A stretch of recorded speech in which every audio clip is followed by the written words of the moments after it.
नमस्कार। दृष्टि आईएएस के टुडेज के प्रोग्राम में आपका स्वागत है। सबसे पहले पिछले सेशन का रिकैप देखते हैं। पहला प्रश्न था, निम्नलिखित कथनों पर विचार कीजिए। 1. मेनिंजेस मस्तिष्क और मेरु रज्जु को ढकने वाली सुरक्षा झिल्ली यानी मेम्ब्रेन्स है। 2.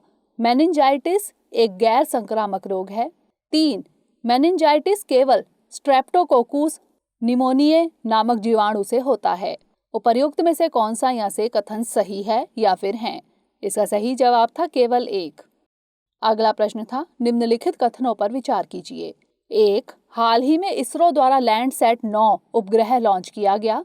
2. इसका उपयोग जंगलों, कोरल रीफ, जल की गुणवत्ता और पिघलते ग्लेशियर्स का अध्ययन करने के लिए किया जाएगा। उपर्युक्त में से कौन सा यहाँ से कथन सही है या फिर हैं? इसका सही जवाब था केवल 2। अगला प्रश्न था, निम्नलिखित कथनों पर विचार कीजिए। 1. व्हाइट शिपिंग सूचना सैन्य जहाजों की पहचान और आवाजाही पर प्रासंगिक अग्रिम जानकारी के आदान प्रदान को संदर्भित करती है। 2. भारत ने अमेरिका और सिंगापुर के साथ व्हाइट शिपिंग समझौते पर हस्ताक्षर किए हैं। उपर्युक्त में से कौन सा यहाँ से कथन सही है या फिर हैं? इसका सही जवाब था केवल 2। अगला प्रश्न था, निम्नलिखित कथनों पर विचार कीजिए। 1. भारतीय संविधान का अनुच्छेद 30 अल्पसंख्यक समुदायों को शैक्षणिक संस्थानों की स्थापना और उनके प्रशासन का अधिकार प्रदान करता है। 2. अल्पसंख्यक समुदायों द्वारा संचालित किसी संस्थान का सरकारी सहायता यानी अनुदान प्राप्त करना एक मूल अधिकार है। उपर्युक्त में से कौन सा यहाँ से कथन सही है या फिर हैं? इसका सही जवाब था केवल 1। अगला प्रश्न था, आयुष्मान भारत डिजिटल मिशन के संबंध में निम्नलिखित कथनों पर विचार कीजिए। 1. यह केवल गरीबी रेखा से नीचे रहने वाले नागरिकों के लिए हेल्थ अकाउंट के रूप में कार्य करने वाला एक स्वास्थ्य पहचान पत्र यानी हेल्थ आइडेंटिटी कार्ड प्रदान करेगा। 2. इस स्वास्थ्य खाते में हर परीक्षण, हर बीमारी, डॉक्टर के अपॉइंटमेंट, ली गई दवाओं और उपचार का विवरण होगा। उपर्युक्त में से कौन सा यहाँ से कथन सही है या फिर हैं? इसका सही जवाब था केवल 2। अगला प्रश्न था, राष्ट्रीय मधुमक्खी बोर्ड के संबंध में निम्नलिखित कथनों पर विचार कीजिए। 1. एनबीबी द्वारा राष्ट्रीय बागवानी मिशन यानी एनएचएम तथा पूर्वोत्तर और हिमालयी राज्यों के लिए बागवानी मिशन को लागू किया जा रहा है। 2. वर्ष 2000 में एनबीबी को सोसाइटी के तौर पर सोसाइटी पंजीकरण अधिनियम 1860 के तहत पंजीकृत किया गया। उपर्युक्त में से कौन सा यहाँ से कथन सही है या फिर हैं? इसका सही जवाब था 1 और 2 दोनों। अगला प्रश्न था, हाल ही में शुरू किए गए राष्ट्रीय डिजिटल स्वास्थ्य मिशन यानी एनडीएचएम से नागरिकों को निम्नलिखित के लाभ होंगे। 1. उपचार में त्रुटि को कम करना। 2. दस्तावेज ले जाने के लिए सुविधाजनक। 3. डॉक्टरों की जवाबदेही में वृद्धि। 4. आर्थिक बोझ में कमी। नीचे दिए गए कूट का प्रयोग कर सही उत्तर चुनिए। इसका सही जवाब था उपर्युक्त सभी। अगला प्रश्न था, terrorist and other militant groups in Pakistan report के संदर्भ में निम्नलिखित कथनों पर विचार कीजिए। 1. इसे फाइनेंशियल एक्शन टास्क फोर्स यानी एफएटीएफ की रिसर्च विंग द्वारा जारी किया गया है। 2. रिपोर्ट के अनुसार विदेशी आतंकवादी संगठन के रूप में नामित कम से कम 12 समूह पाकिस्तान में स्थित हैं। उपर्युक्त कथनों में से कौन सा या से सही नहीं है या फिर हैं? इसका सही जवाब था केवल 1। अगला प्रश्न था, इंडो यूएस हेल्थ डायलॉग 2021 के संदर्भ में निम्नलिखित कथनों पर विचार कीजिए। 1. यह भारत और अमेरिका के बीच अब तक का पहला स्वास्थ्य संवाद था। 2. स्वास्थ्य और जैव चिकित्सा विज्ञान के क्षेत्र में सहयोग के लिए भारत और अमेरिका के बीच केवल एक समझौता ज्ञापन पर हस्ताक्षर किए गए। उपर्युक्त कथनों में से कौन सा यहाँ से सही है या फिर हैं? इसका सही जवाब था ना तो 1 और ना ही 2। अंतिम प्रश्न था, एस्ट्रो पहिए वाला घरेलू रोबोट किसके द्वारा लॉन्च किया गया है? इसका सही जवाब था अमेजन। शुरुआत करते हैं आज के सेशन की। सबसे पहले देखेंगे अभ्यास प्रश्न। निम्नलिखित शर्तों पर विचार कीजिए। 1. भारत निर्वाचन आयोग द्वारा हटाया जाना। 2. धोखाधड़ी से पंजीकरण प्राप्त करना। 3. केंद्र सरकार द्वारा अवैध घोषित करना। उपर्युक्त शर्तों में से कौन सी राजनीतिक पार्टी को अपंजीकृत यानी डी रजिस्टर करने के लिए उपयुक्त है या फिर हैं? केवल 1, केवल 1 और 2, केवल 2 और 3 या फिर 1, 2 और 3? इसका सही जवाब है ऑप्शन सी, केवल 2 और 3। हाल ही में निर्वाचन आयोग ने पंजीकृत राजनीतिक पार्टियों की अद्यतन सूची जारी की और पार्टियों के आयकर से छूट कानून के दुरुपयोग पर चिंता व्यक्त की। राजनीतिक पार्टी को अपंजीकृत यानी डी रजिस्टर करने के आधार हैं धोखाधड़ी से पंजीकरण प्राप्त करना, केंद्र सरकार द्वारा अवैध घोषित करना, किसी पार्टी को अपने आंतरिक संविधान में संशोधन और चुनाव आयोग को सूचित करना कि वह अब भारतीय संविधान का पालन नहीं कर सकती है। इसलिए विकल्प सी सही है। तो इस तरह इस प्रश्न का सही जवाब है ऑप्शन सी, केवल 2 और 3। हमारे वीडियो अंग्रेजी में देखने के लिए फॉलो करें हमारा ही दूसरा यूट्यूब चैनल दृष्टि IAS इंग्लिश। आज के सेशन का पहला प्रश्न है, निम्नलिखित कथनों पर विचार कीजिए। 1. One sun one world one grid यानी OSOWOG कार्यक्रम में विश्व बैंक से तकनीकी सहयोग लिया गया है। 2. यह सूर्य के कभी ना डूबने के दृष्टिकोण पर आधारित है। उपर्युक्त में से कौन सा या से कथन सही है या फिर हैं? केवल 1, केवल 2, 1 और 2 दोनों, या फिर ना तो 1 और ना ही 2। इसका सही जवाब है ऑप्शन सी, 1 और 2 दोनों। भारत और यूनाइटेड किंगडम द्वारा आगामी COP26 में one sun one world one grid यानी OSOWOG कार्यक्रम पर संयुक्त घोषणा जारी करने की संभावना है। One sun one world one grid कार्यक्रम में विश्व बैंक से तकनीकी सहयोग लिया गया है, इसलिए कथन 1 सही है। यह सूर्य के कभी ना डूबने के दृष्टिकोण पर आधारित है, इसलिए कथन 2 सही है। तो इस तरह इस प्रश्न का सही जवाब ऑप्शन सी, 1 और 2 दोनों। अगला प्रश्न है, निम्नलिखित कथनों पर विचार कीजिए। 1. ज्वार की खेती के लिए जलोढ़ और छिछली काली मिट्टी आवश्यक है। 2. महाराष्ट्र ज्वार उत्पादन में शीर्ष राज्य है। 3. ज्वार में कई तरह के पोषक तत्व पाए जाते हैं। उपर्युक्त में से कौन सा या से कथन सही है या फिर हैं? केवल 1 और 2, केवल 2 और 3, केवल 3, या फिर 1, 2 और 3। इसका सही जवाब है ऑप्शन बी, केवल 2 और 3। हाल ही में ज्वार यानी सोरगम के दाने के आकार को बढ़ाने में सक्षम जीन की खोज की गई है। सोरगम अनाज की एक फसल है। यह मानव उपभोग, चारे के रूप में और बायो एनर्जी उत्पादन आदि के लिए उपयोग की जाती है। इस फसल के एक प्रकार ज्वार की खेती भारत में की जाती है।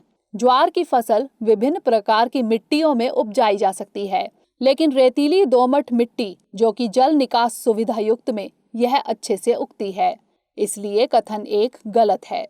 महाराष्ट्र ज्वार उत्पादन में शीर्ष राज्य है, इसलिए कथन 2 सही है।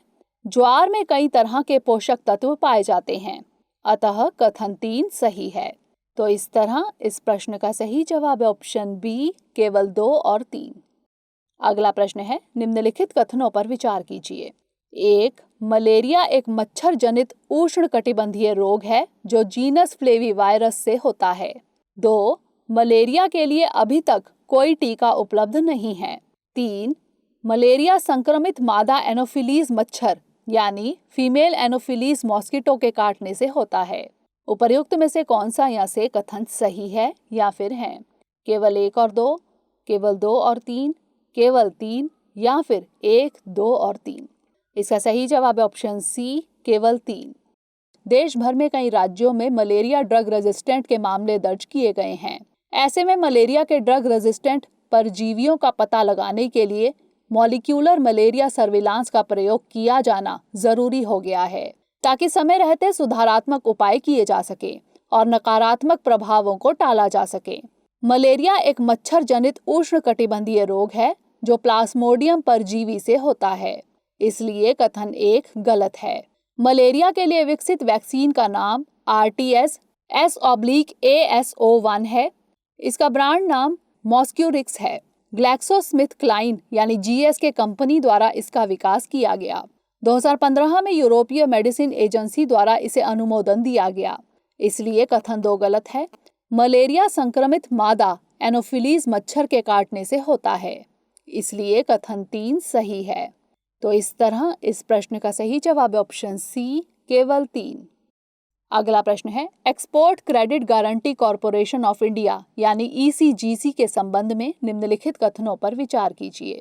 1. ECGC लिमिटेड पूर्ण रूप से वाणिज्य और उद्योग मंत्रालय के अधिकार क्षेत्र में आता है।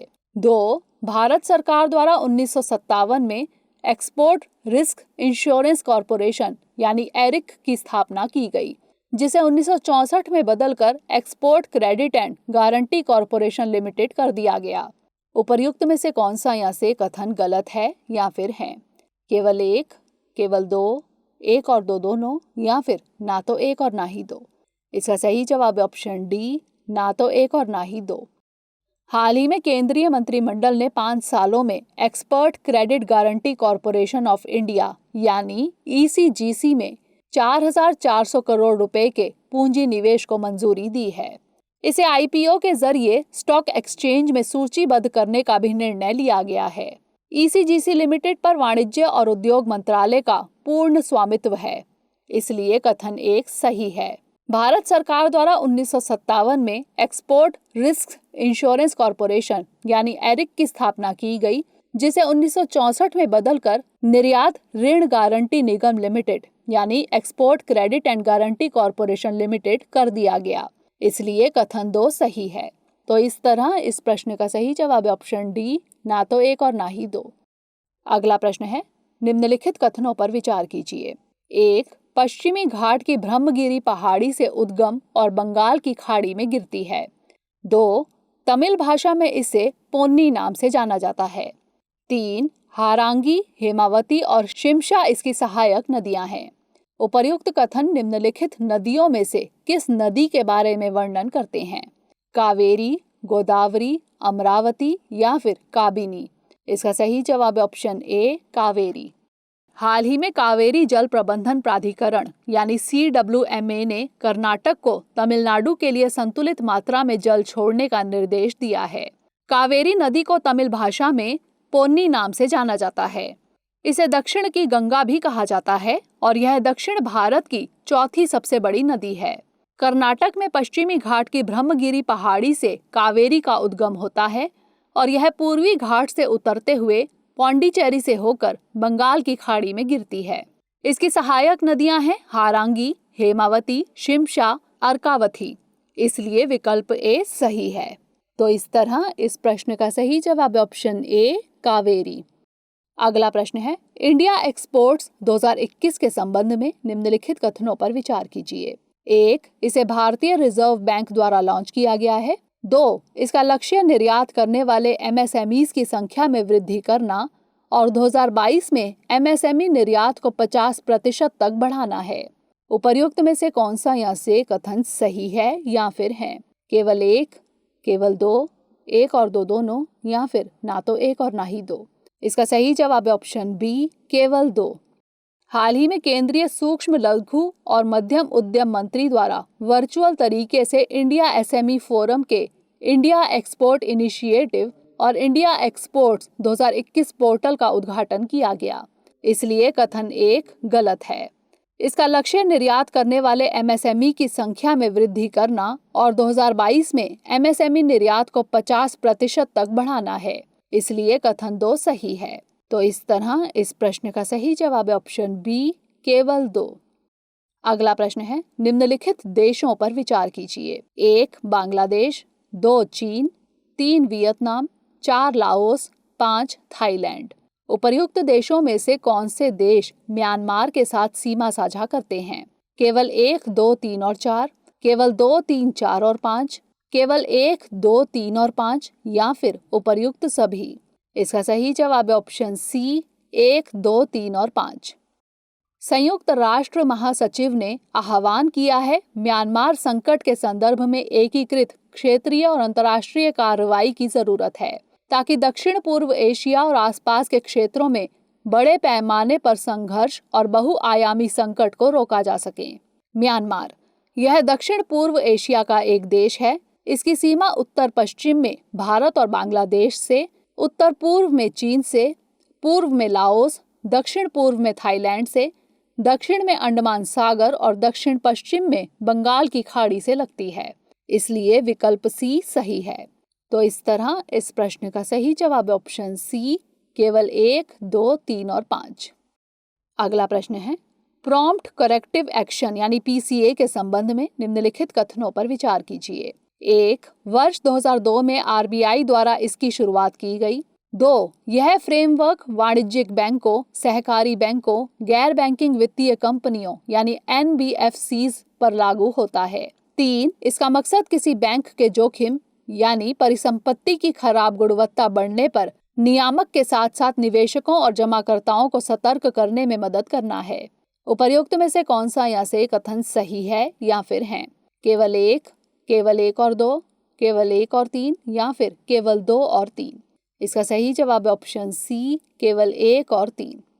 हाल ही में भारतीय रिजर्व बैंक यानी आरबीआई ने कुछ शर्तों के साथ इंडियन ओवरसीज बैंक के प्रदर्शन को देखते हुए उसे पीसीए फ्रेमवर्क से हटाया या बाहर किया है। प्रॉम्प्ट करेक्टिव एक्शन यानी पीसीए। वर्ष 2002 में आरबीआई ने पीसीए फ्रेमवर्क को त्वरित हस्तक्षेप तंत्र के रूप में परिसंपत्ति की खराब गुणवत्ता, लाभप्रदता के नुकसान के कारण खराब स्थिति वाले बैंकों के लिए तैयार किया था। इसलिए कथन 1 सही है। पीसीए को बैंकों के जोखिम यानी परिसंपत्ति की खराब गुणवत्ता बढ़ने पर नियामक यानी आरबीआई के साथ साथ निवेशकों और जमाकर्ताओं को सतर्क करने के उद्देश्य से लाया गया था। इसलिए कथन 3 सही है। पीसीए फ्रेमवर्क वाणिज्यिक बैंकों पर लागू होता है, लेकिन सहकारी बैंकों और गैर बैंकिंग वित्तीय कंपनियों यानी एनबीएफसीज पर लागू नहीं होता है। इसलिए कथन 2 गलत है। तो इस तरह इस प्रश्न का सही जवाब ऑप्शन सी, केवल 1 और 3। अगला प्रश्न है, निम्नलिखित कथनों पर विचार कीजिए। 1. COP23 में हरित जलवायु कोष यानी ग्रीन क्लाइमेट फंड, प्रौद्योगिकी तंत्र और कानकुन एडेप्शन फ्रेमवर्क को स्थापित किया गया। 2. कॉन्फ्रेंस ऑफ पार्टीज यानी कॉप यूएनएफसीसीसी का निर्णय लेने वाला शीर्ष निकाय है। उपर्युक्त में से कौन सा या से कथन गलत है या फिर हैं? केवल 1, केवल 2, 1 और 2 दोनों या फिर ना तो 1 और ना ही 2? इसका सही जवाब ऑप्शन ए, केवल 1। भारत ने नवंबर में होने वाले संयुक्त राष्ट्र जलवायु शिखर सम्मेलन ग्लासगो में या उससे पहले स्वैच्छिक तौर पर उत्सर्जन नियंत्रण से संबंधित प्रतिबद्धताओं को अपडेट करने के संकेत दिए हैं। कॉन्फ्रेंस ऑफ पार्टीज यानी सीओपी, यह यूएनएफसीसीसी का निर्णय लेने वाला शीर्ष निकाय है। इसलिए कथन 2 सही है। सामान्यतः कॉप की बैठक प्रतिवर्ष आयोजित होती है। मार्च 1995 में पहली कॉप बैठक का आयोजन बर्लिन, जर्मनी में हुआ। 2010 में आयोजित कॉप 16 कानकुन में हरित जलवायु कोष यानी द ग्रीन क्लाइमेट फंड, प्रौद्योगिकी तंत्र और कानकुन एडेप्शन फ्रेमवर्क स्थापित किए गए। अतः कथन 1 गलत है। तो इस तरह इस प्रश्न का सही जवाब ऑप्शन ए, केवल 1। अंतिम प्रश्न है, निम्नलिखित कारकों पर विचार कीजिए। 1. निम्न जनसंख्या घनत्व। 2. जनजातीय आबादी की बहुलता। 3. अंतर्राष्ट्रीय सीमा के आसपास सामरिक स्थिति। 4. आर्थिक एवं बुनियादी संरचनाओं की कमी। 5. अव्यवहार्य प्रकृति का वित्त। उपर्युक्त कारकों में से कौन से कारक राज्यों के लिए विशेष श्रेणी के दर्जे के मानदंड माने जाते हैं? केवल 1, 2 और 5, केवल 1, 2, 3 और 4, केवल 2, 4 और 5 या फिर 1, 2, 3, 4 और 5? इसका सही जवाब है ऑप्शन डी, 1, 2, 3, 4 और 5। यानी सभी कारक राज्यों के लिए विशेष श्रेणी के दर्जे के मानदंड माने जाते हैं। हाल ही में बिहार के मुख्यमंत्री ने स्पष्ट किया है कि उनकी पार्टी ने राज्य के विशेष दर्जे की मांग को नहीं छोड़ा है। राष्ट्रीय विकास परिषद यानी एनडीसी ने कई विशेषताओं के आधार पर राज्यों को विशेष श्रेणी का दर्जा दिया, जिसमें शामिल है पहाड़ी और दुर्गम क्षेत्र, निम्न जनसंख्या घनत्व, जनजातीय आबादी की बहुलता, अंतर्राष्ट्रीय सीमा के आसपास सामरिक स्थिति, आर्थिक एवं बुनियादी संरचनाओं की कमी और अव्यवहार्य प्रकृति का वित्त। अतः विकल्प डी सही है। तो इस तरह इस प्रश्न का सही जवाब ऑप्शन डी, 1, 2, 3, 4 और 5। अब नोट कर लेते हैं आज का अभ्यास प्रश्न। B3W यानी build back better world initiative के संबंध में निम्नलिखित कथनों पर विचार कीजिए। 1. यह विकासशील और अल्प आय वाले देशों में बुनियादी ढांचा निवेश से संबंधित पहल है। 2. B3W ब्लू डॉट नेटवर्क के मानकों का अनुपालन करके निवेश को बढ़ावा देगा। उपर्युक्त में से कौन सा या से कथन सही है या फिर है? केवल एक, केवल दो, एक और दो दोनों, या फिर ना तो एक और ना ही दो? इसका उत्तर हमें कमेंट सेक्शन में जरूर भेजिएगा। अगले सेशन में नए प्रश्नों के साथ मिलेंगे। तब तक के लिए पढ़ते रहिए एंड स्टे सेफ।